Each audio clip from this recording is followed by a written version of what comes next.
intensity and details that come with the final 8 it's another level. And I think when you get into that final round of 8, it's intense, it's stressful, it's hard, and it's very rewarding. 5, 4, 3, 2, 1. Go on the ball. What a race! California's Kevin Harvick does it. Tree making right there. You're the man.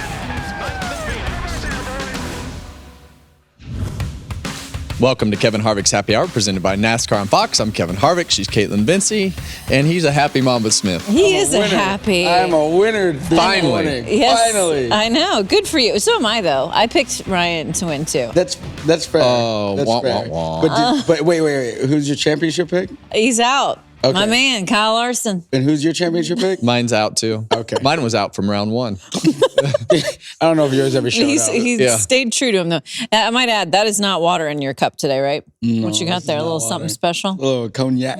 Mm. Good. I'm You want excited. some of that? No, I don't. No, absolutely not. See? I'm curious what he's going to Liquor say. makes me want to fight. Does it? Yeah, I get mean. Do you? Yeah. All liquor? Or is it just? I don't know. I'm not going to find out anymore because I just don't drink it. Did you retire from that? Retired from that? That's fair. Yeah. We'll get him to one of these. No, you won't. Yeah, I don't know. Yeah. We may not want to see that. I'm curious what this effect on you it has. Oh, You look very happy. I am so happy. And smiley. I am so happy. That's good. Yeah. We're all happy. Well, not everyone's happy. Everyone's happy. Not everyone's happy. No. Well, I take would that agree. back. Welcome into episode 71. We encourage the closers to keep subscribing on YouTube, wherever you get your podcast. Leave us a 5-star review. Hard to believe we're here. It is the final race upcoming of Can't the believe it. 2024 season. It's unbelievable. And this race we had talked about, we knew it was going to be very intense. And it was a great race overall. It really was. It really was a great. Goodyear brought a new tire. They brought the soft tire that they used as the option tire for a couple races, and they brought that as the primary tire this week. And to to see the race, how it unfolded, I love the aggression though. I love the fact that everybody was aggressive, and I think that the only guy who made kind of a buffoon out of himself was a 77. I mean, he was kind of running over everybody, but it was rough. It was tough, and I think that when you see everybody racing that way, it kind of gives you that feeling of the intensity that comes with that event, and you could just feel it from watching the television. Yeah, the comers and the goers, the tire wear was great. The rubber getting up on the side of the cars and making them look all like Days of Thunder. Like I thought that was a byproduct, but I just thought it looked cool. But the racing was fantastic, and it was exactly what we've been asking for, what we've been wanting. So kudos to Goodyear and kudos to NASCAR for finding a way and trying something middle of the season. Because if we didn't try it in the middle of the season, we wouldn't have had this great product now. So we don't always get it right, but at least people try. Yeah. We got a little bit of everything in that race, that is for sure. And Ryan Blaney, once again, this team showing in the clutch. Who's that? Ryan Blaney, Oh, okay. Should we, RFB, should he be a new name? RFB. RFB. Yeah. Rising to the occasion in the clutch moments. Incredible drive by him. It really was. And when you look at last year and this year and the drive that they had in this race, and you wind up in this, he winds up in this position again. And after the race, you could see how exhausted he was. These races at Martinsville with the shifting and the intensity of the green flag runs and everything that comes with it, add that to the stress that comes with the playoffs and then being able to succeed in that moment. There's nothing better than being able to than to succeed in the moment where you have to win and your back's against the wall, because there isn't anything that fires your team up, you personally up more than succeeding in those moments. And they've done it a few times now. And I think that ultimately gives them the momentum going into Phoenix.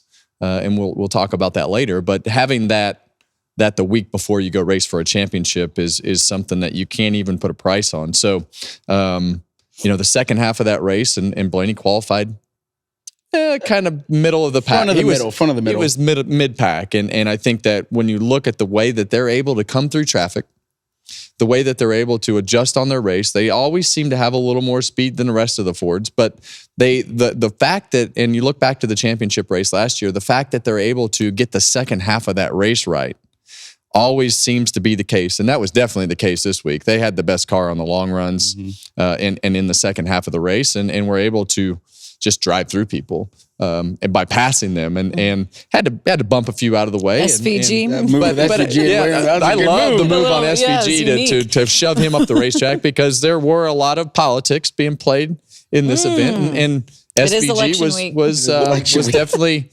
racing, doing his thing, and the 24 was on the outside. And you said, all right, well, you're going to be in the way, so I'm going to shove you into him, and you guys can talk about it, who's politically correct later. You never had a doubt, though, right? And your boy, you knew he was going to... Never had a doubt from February to now, and I still don't have a doubt later on, and we'll get to that too. But I just felt like they did this last year, and I felt like overall they were better this year. They got more wrecks. I didn't think that they had the DNFs, Yeah, they had more DNFs. I didn't think that they had the pure speed all the time, but they were kind of more consistent and around. They had that stretch in the middle of the year. It was like Gateway, Loudon, Iowa, and there was one other one that they almost won like 4 in a row. Like they were in the mix at the front. I think that stretch really helped get them going. But he did a great job, and it was redemption after Homestead. You know what I mean? That was a big thing. And we covered that in his victory lap this week. And he actually, Ryan, brought that up. And he said, man, after I just lost that race last week at Homestead, to be able to rebound and recover. And I feel like this team just keeps checking those boxes. All right. Well, I screwed that up and lost the race for us, but my team never wavered. My team continued to believe in me, and we went to the next one.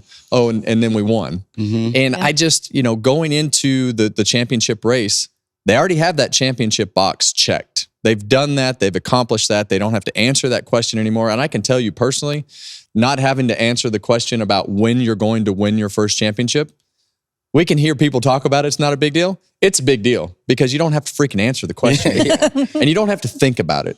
And those guys know now that their driver can screw up, the crew chief can screw up. Nobody's going to throw anybody under the bus. They're all there to support each other. And I think that just continues to make this team stronger. I don't know if there's that restart that we went green and then it went yellow because Kyle Busch's tire fell off. Yes. Right? That in that trend, and while that was happening, he was mad. He was mad because he had mad. lost 2 spots and he was hot. I don't know if the old Ryan is able to get back and compose and go do what he has to do. Like, I think before the championship, I think he would have stayed mad.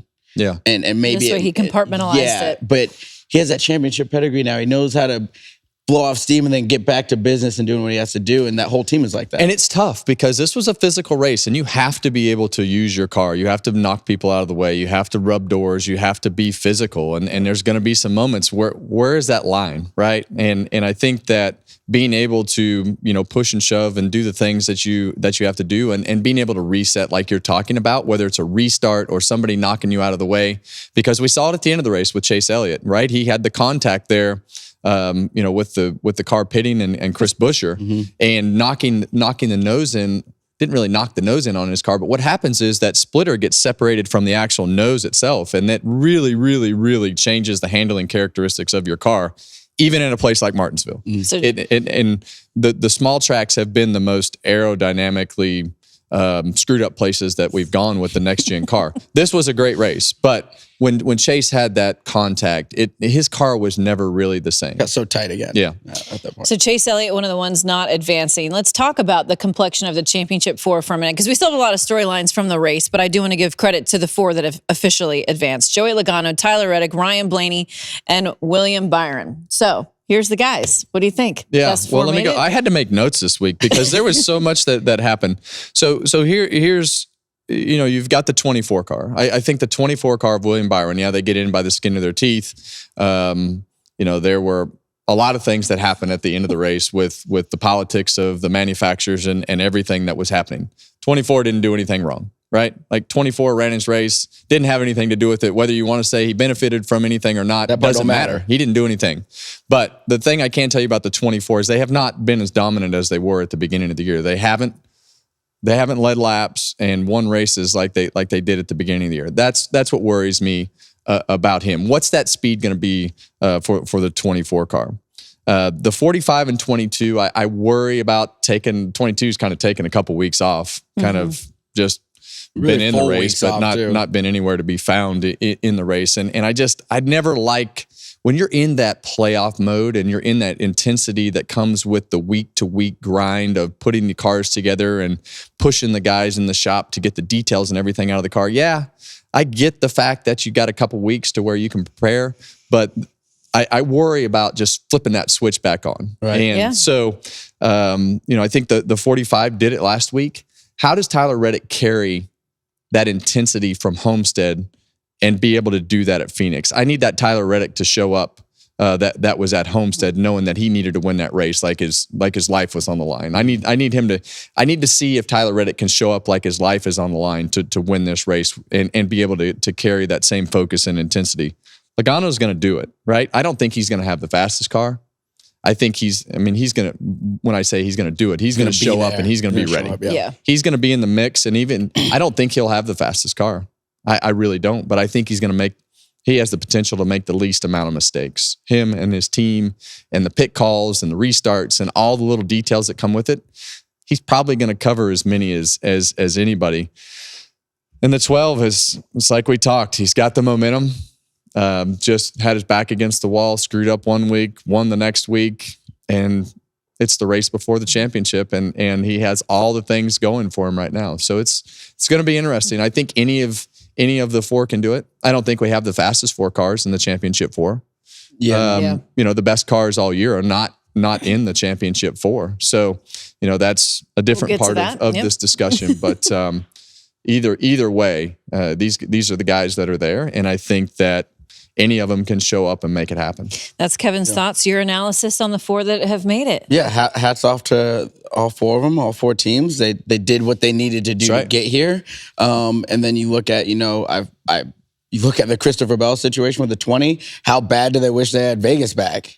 You know what I mean? That's why the way the system works, like he was upset about not or just winning run better. It. Yeah, just run better. That was the other thing. Or is like they had to run they ran mediocre and they needed to be a little bit better than mediocre. And in this pressure situation, this is what happens. They opened up the door for someone to steal it, and someone did. So, and don't forget, he also spun out in the middle of the race.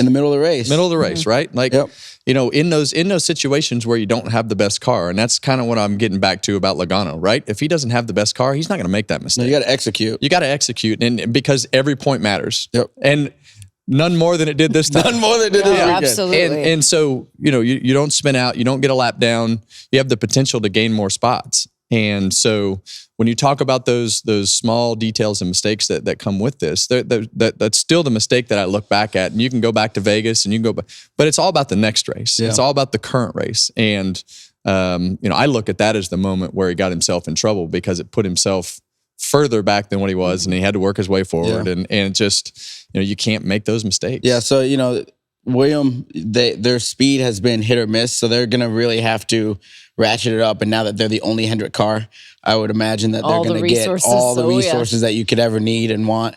So they need to roll off the truck fast. To your point, Tyler Reddick, this is his first time in this situation. But he's been a champion in the Xfinity Series twice before, so he knows how to be a champion. And then the Penske cars, man, this is 3 years in a row that either one of them and now both of them have been in this situation. So it's hard to pick against them. They've been dominating this generation of race cars. And when you look at it, until Tyler Reddick and William Byron win a championship, we're going to question it, right? The other two guys have won a championship. Logano's won multiple championships, so you know that they can do it. We've seen Tyler Reddick. Homestead was championship Tyler Reddick. Right. That's what you need to win a championship. That's the guy. If you want to win 10 races a year, that's the guy that has to show up every week. That guy that was in that car at Homestead. Mm-hmm. And I don't know that I've seen that out of William Byron. I think he's fast. I think he's good when everything's situated, but can you take it to another level and be prepped at championship level for those moments and be able to flip it on? Yep. I like that we have two former champions versus two potential first-time champions. Yeah. That's kind of fun. Yeah. So you guys have referenced it. We've danced around it a little bit. There was drama in the race, but the main drama was at the conclusion when NASCAR was trying to sort through different things that were happening on track. Christopher Bell with the wall ride. Well, let's just start Wallace. There. Okay, let's just start with the wall ride. Okay. When Ross Chastain had the wall ride, he upshifted. We used fourth gear at Martinsville. He upshifted to fifth gear. Yep. Went around the outside, rode the wall and wound up getting himself into the championship. And they immediately the next week, there was a meeting with the drivers and NASCAR. And, the wall ride was unanimously voted to say, we don't need that. We can't do that. We don't want that. Parts flying off the car into the stands. What if a tire falls off? What if the driver? I mean, there's so many scenarios Crossover that are gate, unsafe at this particular situation. Now, he did get loose. He did go up the racetrack. He did hit the wall. But unfortunately for him, there's a camera inside the car. And, just put the gas down, rode the wall. And I think in that scenario, he didn't really need to ride the wall. All he had to do was just wait to get the car back down the racetrack. But he doesn't know who's around him, how much time he's lost. And I think he just floored it and rode the wall. And ultimately, I think that was the right call by NASCAR and an easy call based upon the hardcore driver opinions that happened after Martinsville and the Ross Chastain incident. It's just a black and white rule too. I mean, right? Well, it's not black and white. I mean, it is under the safety section of the rules. There's no black and white rule, but it was overwhelmingly, with the drivers in NASCAR that it needed to be that way and not be able to be utilized. I think that's the biggest part about it, right? Is that you guys all as drivers in the industry decided we don't want this. So we can't, next time you see it, you got to be pretty, you got to be pretty hard on the call. And I think, like I say, in the end, I think that was probably the easiest call that NASCAR's got to make. That was definitely the easiest call that NASCAR's got to make. It was through all turn 4, right? It was halfway, it was half the corner. So it wasn't the full corner, but I mean, there was a lot of that. Yeah. There was a lot of that. Okay, so that was the Christopher Bell part of the story. There was also questions about Austin Dillon and Ross Chastain and how they were driving as Chevy cars with William Byron being ahead of them as a Chevy driver, William trying to maintain a position. Same conversation was going on, sidebar with Bubba Wallace. Did he have a tire go down? Did he not? And we've seen these things for years. This is part of our sport, right, wrong, or indifferent. It is. There is several kind of manipulation tactics that sometimes take place within manufacturers and teams, right? Well, we openly talk about it at the speedways all the time, right? Like it's definitely a manufacturer race. There's a plan that goes along with it, and the rest of the races are no different. And I hate to tell you, but if you're not into the politics of whatever you're doing, you're in big trouble because there's politics in everything that we do. And I think when you look at the things that the manufacturers talk about and the things that the teams talk about, the things that they need to execute and how you help the partners that are within the same brand, not new. And this system makes you do things that are uncomfortable and you push them until you get to a point where you get in trouble. Whether it's, have you doing what you have to do on a restart, doing what you have to do during the race. I mean, there are just things that you have to do, and unfortunately, it comes down to one point here and there, and everybody is well informed of where that sits, and so we talk about it on the speedways, and I just don't think it's any different. And when I look at that scenario, it doesn't rub me the wrong way like it does other people. That's a product of what you do. And this is a big business. There are a lot of politics involved in it. There are 3 manufacturers that are involved in it. And there is a much more open dialogue and communication of the expectations of who you help and when you help them and how you help them. So it's a tough spot. It's a tough scenario to be in. I've been in them. 2020, we didn't make the championship 4, and Christopher Bell was told not to pass Denny Kyle Busch. I had a teammate that was asleep at the wheel that finished right in front of me, and we didn't really correct that. He's still your teammate, isn't he? That guy.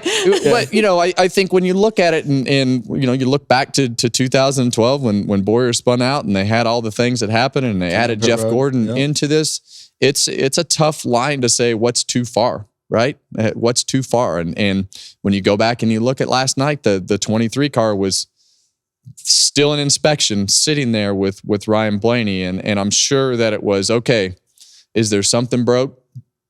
Is there a tire flat? I think there's a lot of questions that come from both scenarios with the 24 and the 20 and the 23. So, I'm I'm not saying that anything was right or wrong because I don't have those answers. I think those are answers that we're going to have to hear from NASCAR and,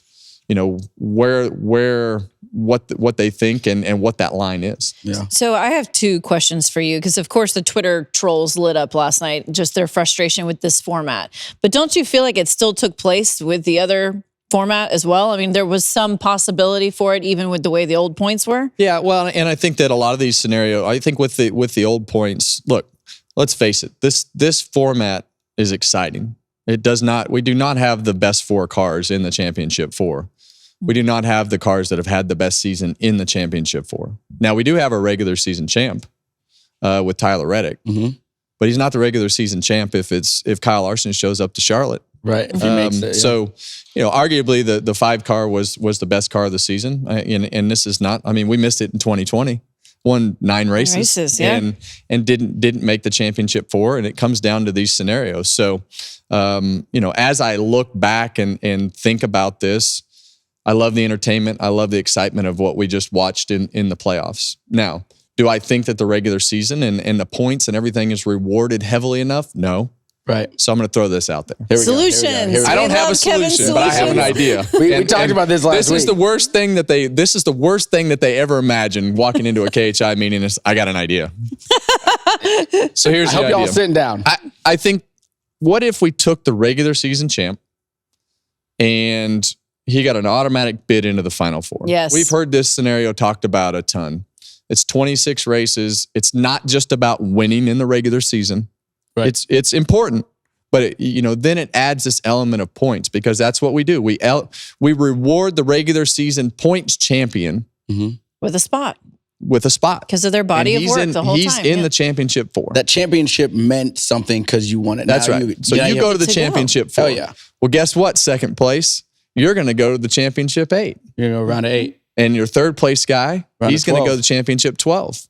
Fourth, you're going to be in the 16. Because then it at least gives you something in the regular season to not only race for first, but we're racing for first, second, third, and fourth. You got the championship points and an automatic berth into each round of the playoffs. That, to me, it actually makes winning even more exciting, more important in the playoffs because of the fact that your championship 4 now only has 3. We'd have 3 winners in the championship 4 with Tyler Reddick. Right. I guess not this year, but in theory, you could have the 3 winners and your championship, regular season champ in the Final 4 that come from the round of 8. Yeah. So, I think that at least gives you a little more weight towards the points and the regular season, and it kind of helps balance some of this. The best cars having the opportunity to be in the championship 4. So, our regular season champ is in the championship 4 this year, which is Tyler Reddick. Right. I think it could be argued that that it definitely doesn't have the fastest 4 cars or the best season of the 4 cars in the championship 4. So. We'll just leave that out there for a little bit of debate. Idea. Yeah, no, because here's the thing. I don't think you get the run by Ryan Blaney at the end of Martinsville without the winning in your end system. But it eliminates all the other crap. Right, it eliminates all the other stuff, and it gives our purists, our traditional fans, the points.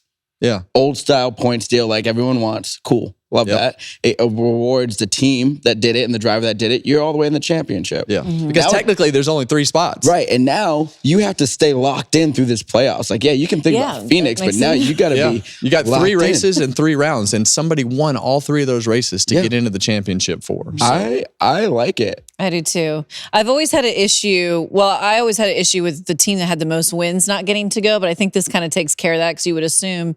Well, I guess Reddick didn't have the most. No, you don't need to have the most. It's kind of skewed this year because of Kyle Larson missing a race. Right. Well, Kyle Larson was going to be the regular season champ if he just shows up at Charlotte. We won't probably ever see that scenario again. I hope. Right. With everything that we do. But it's just like when we talked about that scenario of the waiver and everything that goes with the waiver. Winning fixes the whole waiver problem. If you don't have enough points or you miss a race. And that's your decision. The win is the waiver, you said. A win is a waiver. Win is a waiver. And guess what? In the last round, if there's 3 spots, you got 3 winners like you had this year, and then you got your if it was Kyle Larson that was actually going to be the regular season champ, he'd be in the Final Four. So unique scenario this year, with Tyler Reddick winning the regular season championship because Kyle Larson missed a race. But he's in there anyway. So yeah, I think like that would light a fire under some of their asses. I swear they win a race and they just it's not that they quit trying. It makes the regular season a little bit more intense as well.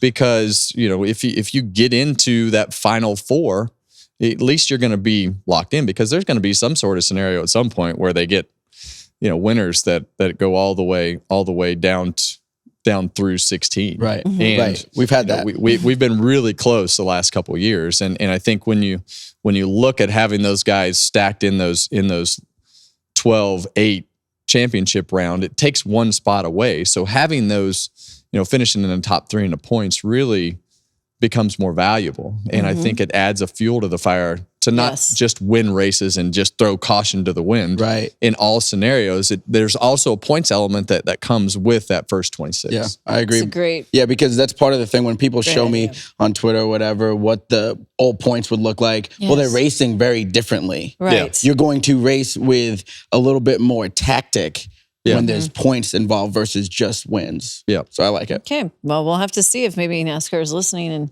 I know they're listening. Kevin's opinions here. I like it. I do want to hit on some of the guys who didn't advance and just kind of touch on their race as a whole, starting with Denny Hamlin. Had a exciting weekend right out of the gate because of a piece of rubber that got caught in the throttle body during practice. The team electing not to get a backup car because that was a whole other logistical issue for them, because they'd have to bring it from Huntersville. So they kept the car and was able to repair it, which was very impressive. And he did make his way up towards the front, but obviously in the end, it just wasn't meant to be.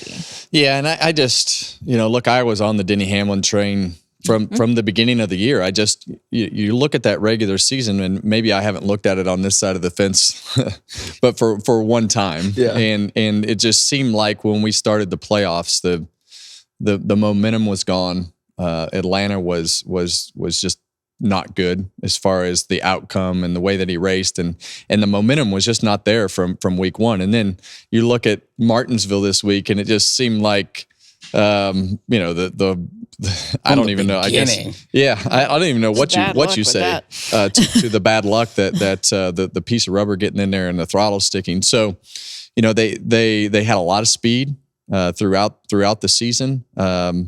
And it's just like we talked with our championship guys earlier. You just can't let your foot off the gas. You can't go to a racetrack and say we need to calculate these finishes. You got to go there on the aggressive side and try to win those races and run up in the front, or you're just gonna put yourself out of sync. And they just were out of sync the whole playoff run. We saw them get better over the last couple of weeks. Martinsville was okay. Homestead, he was in contention to win the race. So it's a tough spot, to put yourself in right from the beginning of the playoffs. Have all the drama with the lawsuit and everything. So it was out of sync from round one of the playoffs. Yeah. Speaking of that court hearing is happening today here in Charlotte for that. So our Bobby P is on the scene. Yep. We saw him this morning. What did you think about Denny's playoff run? I mean, look, he's a walking Hall of Famer. He's gonna go to the Hall of Fame for sure. He's one of the best drivers of his era. And on top of that, Chris Gabehart might be goated. He might be one of the greatest of all time at what he does, because he was able to keep Denny locked in. And he re-engaged him in the moments that mattered the most, right? When they wrecked at Martinsville, he kept everybody, they knew what to do. They got that car fixed, which I really didn't think they were going to get it fixed. Yeah. I thought they were going to a backup car. They got it fixed, and then they were bad at the beginning, but just like we've seen throughout the last tail end of this playoffs, by the middle of the race, they had something they could compete with. Yeah. And I think that is super impressive by that group. And the driver, keeping your driver engaged and not having him give up on the situation because it looked bleak, that was massive. Does he ever win a championship? I don't think so. No. That would be just unfortunate. You think this was his last shot? No, I think, what was it? I think last year was the last shot, to be honest. Oh. Yeah, I thought after last year it wasn't going to happen. Yeah. Well, yeah. I mean, it's definitely an interesting dynamic with where he's at with everything, and another year gone by, and I think that it's going to be interesting to see what happens with the whole thing. A lot of moving parts. There's a lot of moving parts, whether it's ownership, driver, crew guy, crew guys. I think it's just not winning. It's just like we talked earlier with Blaney, not winning that championship just takes the steam out of everything, and you got to answer all of those questions again. And I think that a lot of those guys are going to ask the same question: can we do it? Because now you're starting a little bit doubt. Yeah. If this group can do it.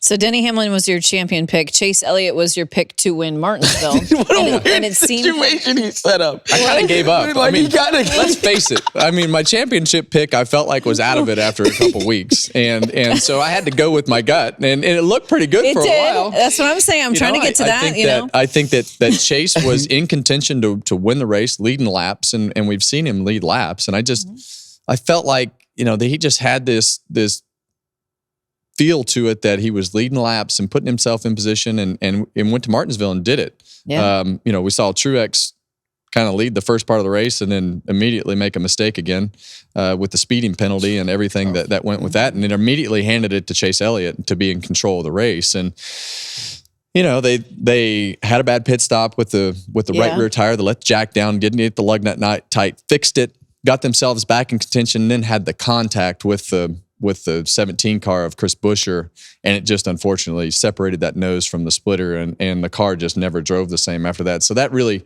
took him out of the mix with the handling of his car. But they had a good year. It's like we've talked before.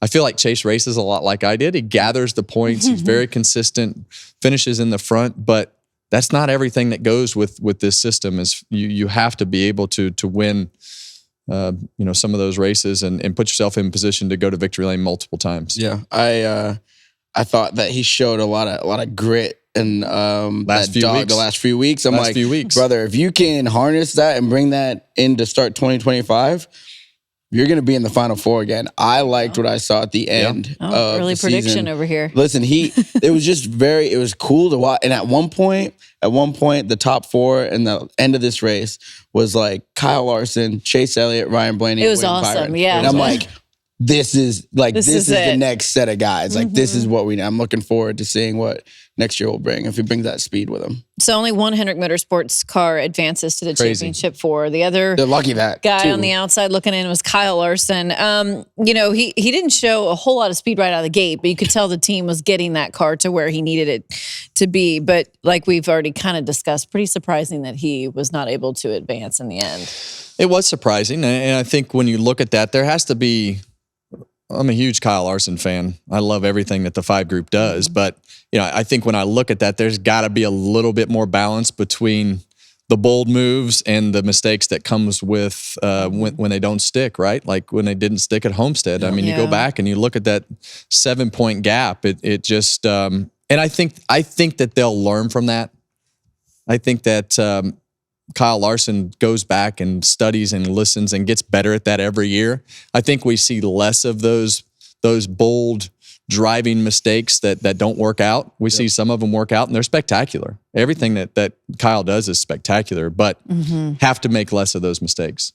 Yep. Yeah, no, I think they're going to really look at. They did that after when they knocked themselves out, when he knocked himself out a couple years ago at the Roval. And they came back and were better with it. I think this is another step towards that. They're all young. Yeah, they've been so dominant over the last few years. It's like, okay, where are we missing it? And I don't think you can harness Kyle Larson. I think Kyle Larson has to harness Kyle Larson. So I don't think Cliff, telling him what he's doing wrong is going to get him to stop doing it necessarily. But he's going to listen to Cliff. I think he is going to listen to Cliff. And I think that them coming together, be like, they probably feel like they should have like 3 championships right now. Yeah, they do. Yeah, I think so. I think that there's a conversation that will be had, and they'll go back and analyze everything that they did, and there has to be a conversation of, all right, I love everything that you do, I love but we gotta be better about not having these catastrophic moments in key situations and scenarios. We can win if you're 90%. You don't have to. I don't need 100% you right now. Yeah. So some other key moments during the race that I just noticed was pit road seemed like just a chaotic place for a lot of teams yesterday. You had Christopher Bell practically dragging a tire changer down pit road. Blaney had contact with the crew in front of him when he was trying to exit his box. You mentioned the Elliot Busher incident. So, we know pit road is always a crazy place, and probably going to see more of this in Phoenix when the stakes are even higher, right? As the pit stops have become faster, it just seems like over and over and over, we see mistakes at key moments. And I think that's going to continue to happen because they're going to continue to, now they're going to knock, a half a tenth, and then the next guy's going to have to knock a half a tenth and a tenth. And those pit crew guys, they just get better and better and better. But the margin to where the errors start is becoming smaller and smaller and smaller. Just dropping that jack and having the lug nut not be set on there, the wheel not be clocked on there right. It just puts you in a position to have more mistakes. And I think that when you look at I think the Gibbs group sticks out the most as far as the mistakes on pit road. It seems like they've had more than their fair share, but we've seen the 5 have a bunch of catastrophic moments where the pit crew and everything kind of goes wrong. But I think that's going to be the norm. I think that it's going to be the norm for the guys that are just on that ragged edge of pushing it to have those mistakes keep happening. I love it. Yeah. It adds so much to what we do. Like, this is a full team sport.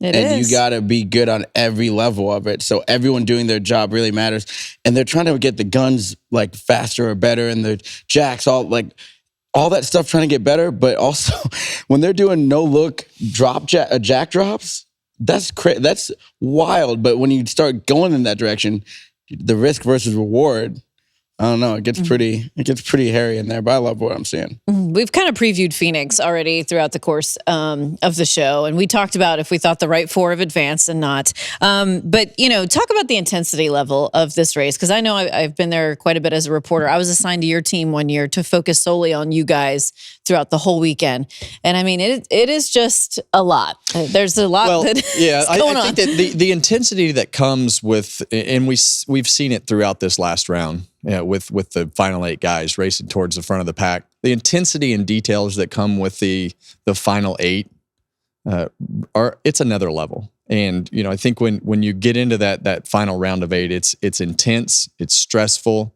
it's hard, and it's very rewarding when you get those moments like Blaney had, or that moment like Reddick had, and being able to Logano. Win a race that you're not supposed to win, and when you're able to do those things, but that's what they do, and that's what you got to do. Yeah. You've got to be able to win the races you're not supposed to win and win the ones you're supposed to. And so, but that intensity that comes with that level of racing is the thing that really, one of the things that kept me going, because of the fact that there's just nothing better than succeeding in those moments as far as what you feel and the way that you can celebrate with your team. And those are the types of things that I miss. I miss those intense moments that come with the round of 8 and the round of 4 and the 12. 16, not as much unless you're on the outside looking in. But I think when you're in those moments and able to succeed in those moments, there's nothing better. He always seemed to thrive. Some falter in these moments, as we've seen as well. What do you think it's going to be like from the team perspective? When you were on a team and in these situations, what was it like? Yeah, I'm looking at this really nice. Oh, that's right. I told you to bring the ring. 2014. That's awesome. It's pretty good right there. I'm sure it's in a special place for your wife. I would hope so. Especially not seen since 2014. Yeah. Oh, man, like this. That's cool. Yeah. So of course. So as a crew member, for everybody, but that's all we're fighting for. Yeah. And there's people that never get an opportunity to fight for that thing. Yep. Yeah, it's got his name on it. The intensity and the pressure and everything that comes with, that's a nice one. Yeah, they do a good job. Heavy. Everything that comes with that at the shop, preparing these cars, everything's just ratcheted up. You just want to be perfect. Like, everyone wants to be perfect. If you've got the right people. If you got the right people and you cultivate a culture, and we did that, and able to win that championship in 2014, I was throwing up all over myself that entire weekend. Because it was just, we felt like we had dominated and we should win it. And so that was also worse. Like, when you feel like you should win it and then you come up short, that's worse than just being there and then not making it. You know what I mean? Not getting it done. So it's a nerve-wracking time, but it's, pressures of privilege, and everybody that's true. At these 4 teams they're going to enjoy it. So I don't think I took the championship trophy out of the box for 6 years. Seriously? Yeah, Tiffany lived in the case. what? Because I don't know. We just put it up, and that's kind of the thing that went with the team. Like, we didn't care about the trophies or where they went. We were worried about trying to get the next one. that's what I thought you were going to say. True competitor there. Just You know on what to Tom the Brady next. says? What? You know what his favorite Super Bowl was? The next last one. The next one. Y'all are freaking nuts. So That's all that matters. Winning is all that matters. Final question, I guess I'll ask for Kevin. Would you rather see a repeat champion or a new champ? I think that I would always pick the new champ just so that you can see somebody feel it for the first time. Yeah. And I think that the relief that goes with winning that first championship is always fun to see somebody do that. I know what it was like for me, and I think when you look at all these scenarios, I think they would all be fun. Just because, look at Logano. If you put him on that list, how small that list of 3-time champs is, the list just keeps getting smaller. But that first time winner is always pretty fun to watch. Yeah. If Logano, You can't. No. But here's the thing. This is what I look at.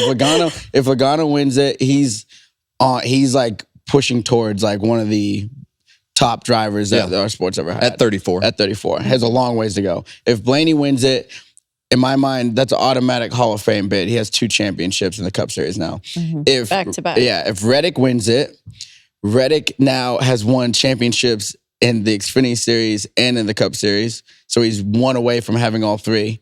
And the same with William Byron. Okay. He would have 1 away from all 3 in the National Series. And nobody's going back to trucks to get that. No, Yeah, like, Just in case you were wondering. well, listen, not anytime soon, but towards the end of their career, they might. No. Okay. You don't think so? No way. You don't think Kyle Busch would do it? Maybe, but We went from no way to maybe. I'll take that. We'll give our he might be champion the only one.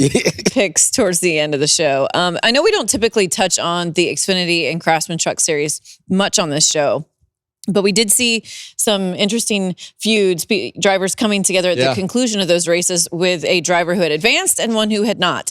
This was the first one, Taylor Gray with Christian Eckes, which was like the longest buildup of all time as he was making a very long walk to get to him. But it does bring up the question, would these guys try to ensure that Christian doesn't win? They're going to make it hard, right? If they have the opportunity to stay in front of them or shove them up out of the groove. We saw it with Chase Elliott and Denny Hamlin a few years ago. Yep. And, I think that's the type of stuff that you have to weigh out. Eckes wanted to win the race and wanted to do what he had to do to win Martinsville, but it could bite him. And, I think that you don't want to have any enemies going into Phoenix. And I think that you'll learn a lot about Taylor Gray as you go to Phoenix and what you're dealing with, right? As far as if he's around Eckes, and first thing they got to do is run as fast as Eckes. They did at Martinsville. Right. They made a great pit call, put himself in position with a tire strategy. But I think it could cost him. It could cost him a championship because you're one dented fender away at the wrong time from not having a chance. And I think that. It'll be interesting for sure. Did you have an issue with what Eckes did, or did you just feel like that was just normal Martinsville racing? I didn't have an issue with what he did. I don't know that it was the best case scenario for his championship hopes. Right. Okay. I think that when you're at Martinsville, if you're racing for the win, I just, I don't know the particulars of where these guys are at, but I've been around enough Cup races and Legend races and truck races that. He didn't wipe him out. He just shoved him up out of the groove. So, it's not how we would have raced 20 years ago, but things have changed. That's right. Shout out to Bill, Stan, and Alan, NASCAR security. Them boys were working this weekend. They really were. And then Cole Custer and Chandler That's Smith. the next one. Okay, there you go. You go ahead. What did you think about that one? Because this was yet again a driver who had advanced, Cole Custer. Chandler Smith did not, and there was a little slap. Do you want to tell us it's a bitch what that's? Slap her across Here the room. it is, guys. Listen. You know, Cole obviously. Listen, look, Cole. Since I don't Cole, know what's worse. I don't know what's worse, the part? slap or the fact that he didn't just go over there and just completely demolish him. Listen, from the Custer side. Cole, since becoming a dad, I ran into Joe over the weekend. Since becoming a dad, he really has personified what, like the old racer look. Like he has the fire suit undone. He's got his mustache. He just got hit. He's like, what was that? Like, was that a mosquito? Like, what was that? I love it. But Cole, I would not push Cole that far, because he's not scared to go. Like, no, we've seen it. We've seen him tackle John Hunter, Nemechek. We've seen Canada. him do it with other people. Like, he's not scared. And he's not a small guy. He's a big boy. He's a big boy. When we play football, we call him Cole Keekley. Cole Keekley. Really? Yeah, he's not afraid to get hit. Luke Keekley. That's funny. Well, it'll be interesting to see these other series, which is going to just make the whole weekend so exciting because we're going to have 3 champions determined across the board. We cannot wait for it. And we cannot wait for your sips that are true alcoholics this week. I mean, true alcohol. Listen, welcome. Not America. Kevin and I. We got water, but couldn't do it. He tried to pressure us into victory. Tastes I've got too much work to do. Good. Victory was amazing. And welcome to Mamba's Social Sips as I catch up here. All right. We're going to start because during the truck series race on Friday night, me and Unc and the fam, we went to the FC game, Charlotte FC. Charlotte finally had a home playoff game. Finally. And we went, and it was electric. What I didn't know was Kevin was going to be in the chair. So before the game, they set one person in the chair.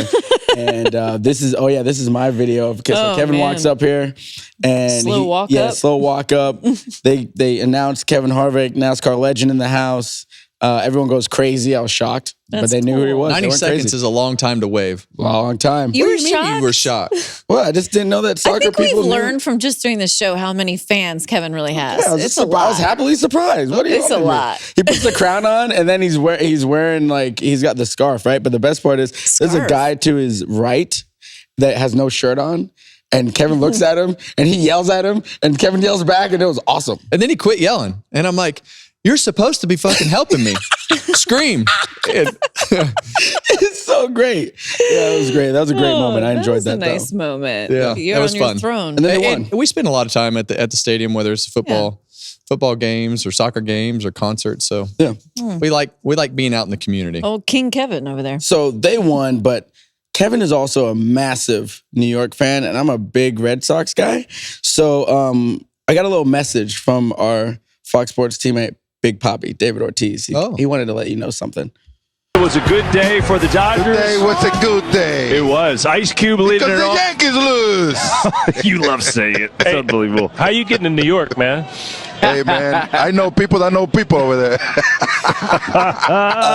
was a good. So the Yankees lost the World Series to the LA No, Dodgers. the Yankees probably had the worst fifth inning in World Series history. It wasn't good. It was not. It was terrible. It was great to watch. That was the worst.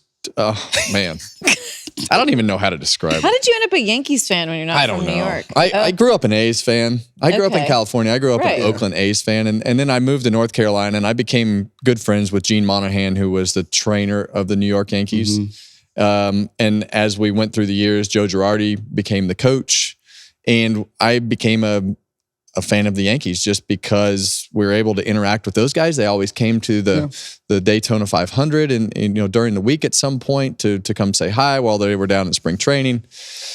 We went back and forth to games and have become friends through the years. And so I don't follow baseball as much as I used to because I just don't have as much time. I enjoy going to baseball games and drinking beer and just, especially now that they have the pitch clock, man, that was painful. Keelan and I like to watch sports together, and that was that fifth inning was rough. Caitlin, the best thing about this is the Boston-New York rivalry is so wild that the LA Dodgers actually flew home on the Patriots plane What? after they beat the Yankees, and I just love that cherry on top. my. It was a beautiful moment. Yeah, beautiful moment. Okay, now Speaking of beautiful. speaking of beautiful moments. I swear to God, if this happens and we're not like involved, like happy hour podcast, like talking about this. Yes. So Tom Cruise has been talking to Paramount and they are interested in a Days of Thunder 2. There you go. I'm telling you. He did it with Top Gun. And I it was love it. hugely successful. I don't know. Amazing. I think we should have Ricky Bobby or Will Ferrell and Talladega Nights too. Okay. You want that? I know where do-over we of can that. film it. Where can we film it? We're going to film it in a modernized. Modernized Ricky Bobby house. home. You're gonna let them come back into your house? There's a price for everything. Oh, okay. I There see you where go. you're at. Yeah, you see that one eyebrow pop up? Oh, Yeah, yes. he's like, I got That's an the idea. one. We'll see what Delana says. Either about way, we that. got to recreate the scene. You do. No, you do have to do that. Either way, it's time for a new NASCAR film, I think. Yeah. Whether it's a Yeah. comedy or a drama or something, it's time. Give me Days of Thunder, I, though. I think a Days of Thunder 2 would be good. I think it'd be sick. Yeah. I think, I could be a scriptwriter on that. There you go. I wrote a book. oh, there you go. We got a script writer. We got a driver that can be a part of it. We got me. Chief Yeah, Hype. you, Chief Hype, yeah, you can you have just- a cameo in it, maybe be an actor. I just want Have a you thought little about bit. acting? Yeah, I act all the time. Yeah, true. Yeah. Right now. Yeah, I'm acting right now.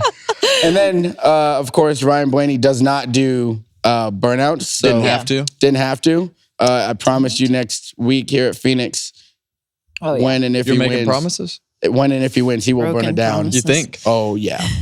Okay.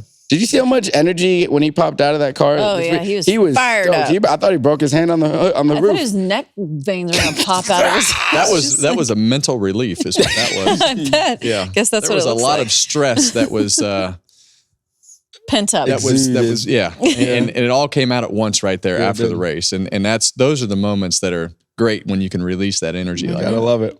Okay, good sips out of you today. Well done, Mamba. Yeah. Time now to make our Hennessy helping. final pick of the year. Can't believe we're already here. Who we believe will win the championship. Kevin? Well, I gave you my breakdown, and unfortunately, I'm going to have to jump on the train. I got to one? jump on the Ryan Okay. Blaney train. There you so go. I'm going with Blaney.